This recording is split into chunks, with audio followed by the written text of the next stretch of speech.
नमस्कार, live cities की night bulletin दिन भर बिहार में आपका स्वागत है। मैं हूं आपके साथ प्रीति झा।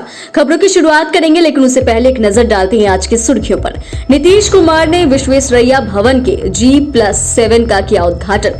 तेजस्वी ने केजरीवाल की बेल पर सुप्रीम कोर्ट के फैसले का किया स्वागत। भाजपा से रिश्तों पर सवाल होते ही बरसे अशोक चौधरी। नीतीश कहीं भी किसी के साथ जा सकते हैं, बोले जगदानंद सिंह। तेजस्वी के क्राइम बुलेटिन जारी करने पर भड़के सम्राट। शराबबंदी पर मांझी का बड़ा बयान। सांसद पप्पू यादव ने किया बड़ा ऐलान। दूसरी शादी पर पटना हाईकोर्ट का बड़ा फैसला। जामिया में प्रोफेसर ऑफ प्रैक्टिस बने नलिन वर्मा। गया में 3 लोगों की मौत। और अब खबरें विस्तार से। मुख्यमंत्री नीतीश कुमार ने विश्वेश्वरैया भवन का जीर्णोद्धार एवं पुनर्विकास कार्य अंतर्गत G+7 भवन का उद्घाटन किया। 2022 में विश्वेश्वरैया भवन में आग लग गई थी, जिससे कई विभागों के कागजात जल गए थे और बड़ी क्षति हुई थी। विश्वेश्वरैया भवन के जीर्णोद्धार और विकास का कार्य के तहत सरकार की ओर से G7 भवन के रूप में इसे परिवर्तित किया गया। अब विश्वेश्वरैया भवन में सरकार की ओर से कई विभागों को और जगह उपलब्ध कराई गई है। भवन में ग्रामीण कार्य विभाग, पथ निर्माण विभाग जैसे महत्वपूर्ण विभागों के कार्यालय हैं। साथ ही विश्वेश्वरैया भवन परिसर में भवन निर्माण विभाग, टेक्नोलॉजी भवन में साइंस टेक्नोलॉजी विभाग सहित अन्य विभागों के कार्यालय भी हैं। मुख्यमंत्री नीतीश कुमार विश्वेश्वरैया भवन के जीर्णोद्धार के बाद इसका उद्घाटन किया। इस दौरान सम्राट चौधरी, विजय सिन्हा, विजय चौधरी, अशोक चौधरी भी मौजूद रहे।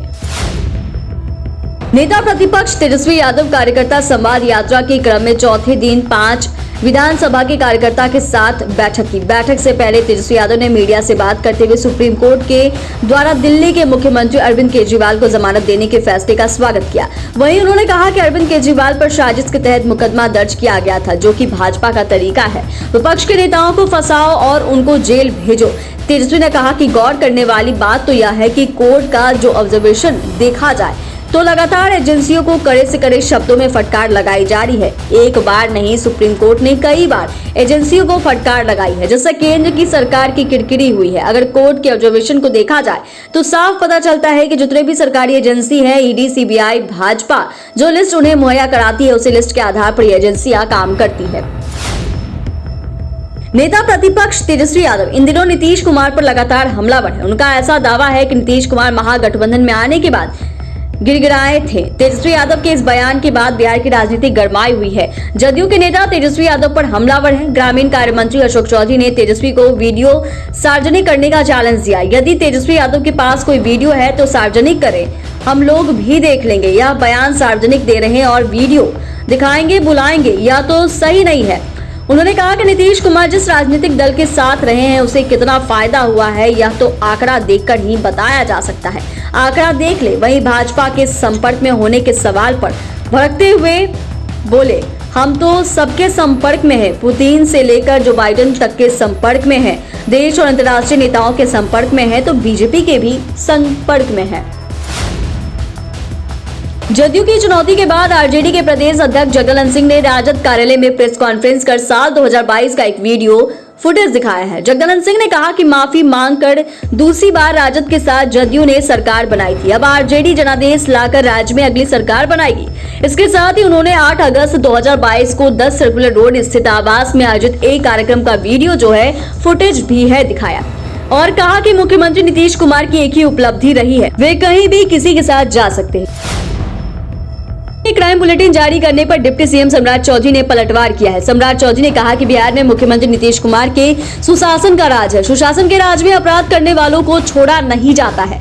किसी भी आपराधिक घटना के तुरंत बाद कार्रवाई होती है और अपराधी को गिरफ्तार कर जेल में डाला जाता है। बिहार में पहले की तरह ऑर्गेनाइज क्राइम नहीं हो सकता है। उन्होंने कहा कि मुख्यमंत्री सचिवालय और राज्य के कोई भी बड़े लोग अपराध नहीं कर सकते हैं। अपराध करने वाले के खिलाफ हर हालत में कार्रवाई होगी। लालू प्रसाद के राज को बिहार की जनता अच्छी तरह से जानती है। सीएम हाउस से कैसे वह अपराधीकरण करने का काम करते थे। अपराधियों और भ्रष्टाचारियों को संरक्षण देना उनका काम था। सम्राट ने कहा कि बिहार में गुंडागर्दी कैसे बढ़े, इसके लिए लालू प्रसाद को लोग जानते हैं। लालू प्रसाद ने बिहार को लूटा, भ्रष्टाचार कराया, अपराधीकरण कराया, नरसंहार कराया। इसीलिए बिहार की जनता इन लोगों पर भरोसा नहीं कर सकती।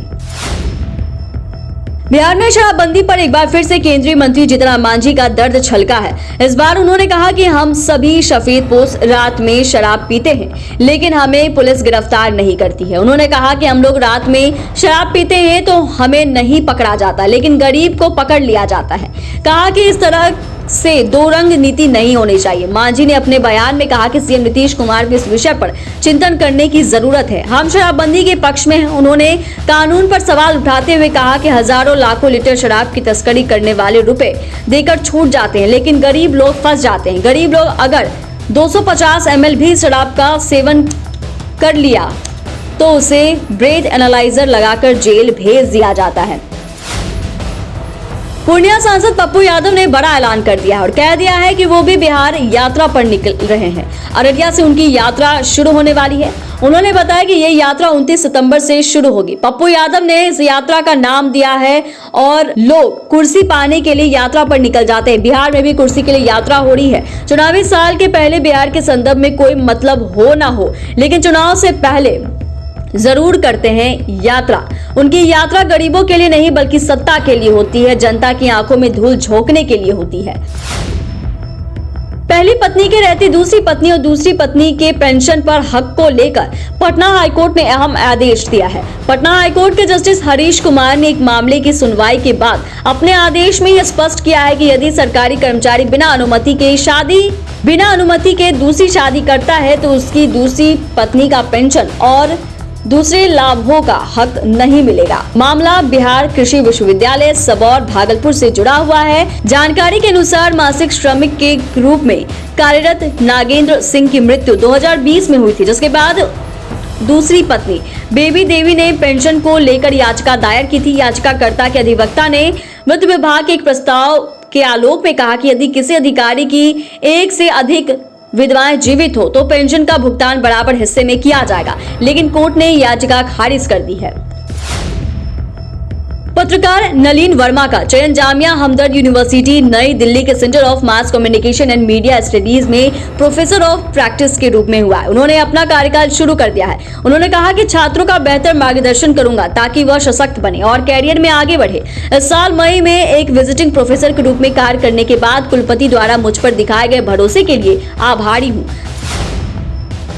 गया में एक दर्दनाक हादसे में 3 युवकों की मौत हो गई। बता दें कि वजीरगंज के चकसेव गांव में कुएं में सफाई के लिए उतरे 3 लोगों की दम घुटने से मौत हो गई। हादसे के बाद स्थानीय लोगों द्वारा डायल 112 को सूचना दी गई, जिसके बाद पुलिस टीम मौके पर पहुंची और तीनों को स्थानीय लोगों की मदद से कुएं से बाहर निकाला गया। अस्पताल ले जाने के बाद तीनों को डॉक्टरों ने मृत घोषित कर दिया। स्थानीय लोगों ने बताया कि एक युवक कुएं में सफाई के लिए उतरा था। कुछ ही देर बाद उसका दम घुटने लगा, जिसके बाद उसे बचाने के लिए दूसरा युवक भी अंदर कूद गया। दूसरा युवक भी जैसे अंदर गया उसका भी दम घुटने लगा।